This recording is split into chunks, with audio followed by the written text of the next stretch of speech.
अस्सलाम वालेकुम वरहमतुल्लाह। उम्मीद करता हूँ आप खैर आफियत से होंगे और अपनी ज़िंदगी को बहुत अच्छे से जी रहे होंगे। ज़रा अपने इर्द-गिर्द नज़र डालिए और एक बुज़ुर्ग जो आपके घर में है या गली में आप मिलते हों या मस्जिद में उनसे मिलते हों, ज़रा उनको सोचिए। अमूमी तौर पे बुज़ुर्गों की कुछ ख़स्लतों को नोट किया है कि वो बहुत जल्दी चिड़चिड़े हो जाते हैं। कोई भी बात करो एकदम उन पे रिएक्ट करना शुरू कर लेते हैं, फ़ौरन से गुस्सा आ जाता है उनको।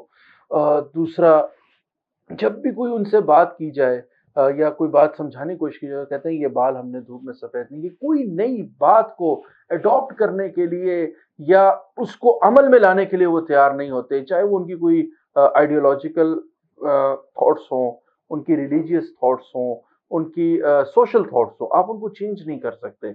और चौथा चीज़ कि हमा वक्त वो पसंद करते हैं कि बस कोई पास बैठे और हम उनसे खूब गपशप लगाएं। अगर आपको ऐसा लगता है या आपने ऐसा देखा है, तो ज़रा इन्हीं ख़ासियतों को नज़र में रखते हुए आप सोचें और इन्हीं को सोचें अगर इन बातों को, तो हमारे यहाँ आपको कुछ बुज़ुर्ग नुमा नौजवान भी मिलेंगे, जो इन्हीं ख़ासियतों के साथ बर्दाश्त का मादा नौजवानों में ख़त्म हो गया है, हमा वक्त चिड़चिड़ापन उनके अंदर रहता है, वालिदैन उनसे बात तक नहीं कर सकते हैं, घर में बहन कोई बात करे लड़ाई शुरू हो जाएगी, भाई बहन को कुछ कहे तो गलत अल्फाज के साथ उसका रिप्लाई किया जाता है। इसी तरह से अगर कोई बात समझा रहा हो या कुछ बड़ा कह रहा हो तो फौरन गुस्से में आ जाते हैं, बुरी बात कह जाते हैं, अपने मुंह से गलत अल्फाज निकाल देते हैं। और कोई आपको कुछ समझाने की कोशिश कर रहा हो, चाहे वो इलाके वाला हो, आस-पास के लोग हों, लेकिन आप बिल्कुल नैरो माइंडसेट के साथ जो आप अपने दिमाग में सोच रहे होते हैं या कोई आइडिया ले लिया होता है, उसको बिल्कुल चेंज करने को तैयार नहीं होते और अपने घर वालों के साथ वक़्त गुज़ारने या उसमें आपको इतना मज़ा नहीं आता जितना आप दोस्तों में गुज़ारते हैं। हमारे बड़ों से ये मैंने बात सुनी कि इंसान या नौजवान होता है या जवान होता है। बूढ़ा एक सिफ्त है, वो इंसान 20 साल की भी उम्र में होता है और 80 साल की उम्र में भी नहीं हो सकता। और ये बुढ़ापे का सिर्फ ताल्लुक इंसान की लर्निंग बिहेवियर के साथ होता है कि वो अपने अंदर सीखने का बिहेवियर कब तक उसके अंदर बर्दाश्त है, कब तक वो अपने अंदर कोई भी नई चीज़ को समा सकता है, सीख सकता है, करने के लिए कोशिश कर सकता है। ये उसकी जवानी को ज़ाहिर करता है। यानी उसका माइंड फ्रेश है।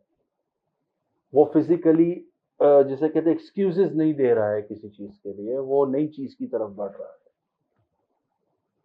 और मुआशरे में हमारा जवान इस चीज़ से बहुत ज़्यादा दूर हो गया। हम अपनी आइडियोलॉजीज़ पर दूसरे से लड़ना शुरू हो जाएँगे। कोई रिलीजियस थॉट है, कोई रिलीजियस फिगर है, उसकी बेस पे हम एक-दूसरे से तकरार करना शुरू कर देंगे। सोचे समझे बगैर बात को जाने बगैर मज़ाक उड़ाएँगे एक-दूसरे का। इन सब की वजह से आप अपनी बहुत सी कैपेसिटी ज़ाया करते हैं, फिर ये जो दिमाग है ये बूढ़ा हो जाता है। फिर इसी बूढ़े दिमाग के साथ आप अगले मंज़िलों की तरफ बढ़ते हैं और फिर ये आगे फिर ट्रांसफ़र होती चली जा रही है। लेकिन वो ट्रांसफ़र लाइन जो है, वो ट्रांसमिशन लाइन है, उसको कहीं से तो चेंज करना है, उसके अंदर नई कोडिंग लानी है, वो सिर्फ़ आप ला सकते हैं, सिर्फ़ एक चीज़ से, अपने अंदर सीखने का अमल रखें। पहली बात कि हमेशा किसी की भी बात को बुरा रंग मत दीजिए। हमेशा हर किसी की बात को अच्छे में सोचिए और सिर्फ़ इस गर्ज़ से सोचिए, जैसे कि फ़ॉर एग्ज़ाम्पल आपको गली में एक साहब मिले और उन्होंने आपको गुस्से में कह दिया, "यार आप मस्जिद में नज़र नहीं आते।" तो आप बजाय इसके कि उन्हें कहें कि भई आपका क्या काम है, आप मेरे बाप लगते हैं। इस तरह के अल्फ़ाज़ कहने के बजाय उन्हें कहें मैं माज़रत चाहता हूँ, आप मेरे लिए दुआ करें कि अल्लाह ताला मुझे भी तौफ़ीक दे, इंशाअल्लाह मैं कोशिश करूँगा। शायद ये लफ्ज़ अल्लाह को इतना पसंद आए कि वो उसे कबूल कर ले और आपको मस्जिद का रास्ता दिखा दे। अगर आपस में दोस्तों में बैठे हैं, अगर कोई आपके साथ कोई आइडिया शेयर करे, बजाय उसको हँसी में उड़ाने के, थोड़ा डिस्कशन करके उसको आगे लेके चलें। आपकी रिलीजियस एफ़िलिएशन से आप किसी बंदे को पसंद करते हैं, उसको सुनते हैं, तो उसकी थॉट्स को दूसरे पे इम्पोज़ करने के बजाय आप उसको रेक्टिफ़ाई भी कर सकते हैं और हमेशा कोशिश करें। नौजवानों में आजकल मैं बहुत तकरार देखता हूँ, आप कुछ भी सुनते हैं, कुछ भी देखते हैं, क्योंकि अमूमी तौर पे आपको उस सब्जेक्ट पे ग्रिप नहीं होती है और डेफ़िनेटली ज़रूरी नहीं कि हर इंसान को हर वो चीज़ मालूम हो या वो डेप्थ मालूम हो, वो टर्मिनोलॉजीज़ की अंडरस्टैंडिंग हो कि वो उस चीज़ को समझ सके। तो अहले इल्म की सोहबत में जाके ज़रूर उस चीज़ को जानें कि वो क्या है। अहले इल्म कौन है? آپ کے ارد گرد بہت سے لوگ ایسے جو باقاعدہ ریلیجیس تھیولوجی کو جنہوں نے پڑھا ہوا ہے، اچھے مدارس سے پڑھا، اب تو ماشاءاللہ یونیورسٹیز سے اچھے ڈاکٹر لیول کے لوگ اب ریلیجن کی ایک جیسے کہتے ہیں ماڈرن ڈیزائن کی اسٹریٹجیز کے ساتھ ریلیجن کو پڑھ کے آ رہے ہیں، ان سے آپ گائیڈ لائن لیں۔ اور جیسے کہتے ہیں سب سے امپورٹنٹ چیز کہ مسلمان کو، جیسے یہ اللہ تعالیٰ قرآن میں فرماتے ہیں وَيَوْمَ يَعُضُ الظَّالِمُ عَلَىٰ يَدَيْهِ يَقُولُ يَا لَيْتَنِي اتَّخَذْتُ مَعَ الرَّسُولِ سَبِيلًا، کہ جب وہ دن آئے گا، جب وہ اللہ کے سامنے کھڑا ہوگا تو وہ سب سے پہلے کہے گا ہے کاش میں نے رسول اللہ صلی اللہ علیہ وسلم کا راستہ نہ چھوڑا ہوتا۔ دوسری بات کہ یا ویلتی لیتنی لم اتخذ فلانا خلیلا، ہے کاش کہ میں نے فلاں بندے کو اپنا دوست نہ بنایا ہوتا۔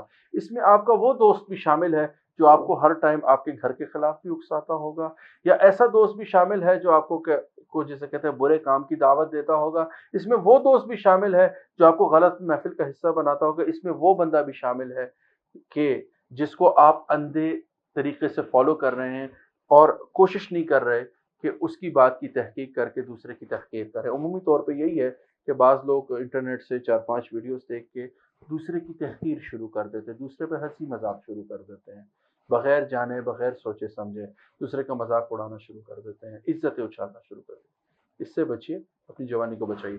4 کام ضرور کریں، اپنے اندر سیکھنے کا رویہ رکھیں، کسی کی بات بھی سنیں، اس کو اچھے سے رسپونڈ کرنے کی کوشش کریں، کمیونیکیشن اسکلز کو انہینس کریں۔ یہ جو یوٹیوب پہ آپ ہمہ وقت اختلافی باتیں سنتے رہتے ہیں، اس کی جگہ آپ ان چیزوں پر غور کریں۔ تیسری چیز، دوست آپس میں بیٹھے تو مثبت چیزوں پر بات کریں، ایسی چیزوں جس سے آپ لوگوں کو نفع ہو، دین کا نفع ہو، دنیا کا نفع ہو، آپ کی جسے کہتے ہیں کیریئر کا آپ کو نفع ہو، فائدہ ہو، اس پر بات کریں۔ اور 5ویں چیز، اپنے گھر والوں کو ہر چیز سے مقدم رکھیں۔ السلام علیکم ورحمۃ اللہ وبرکاتہ۔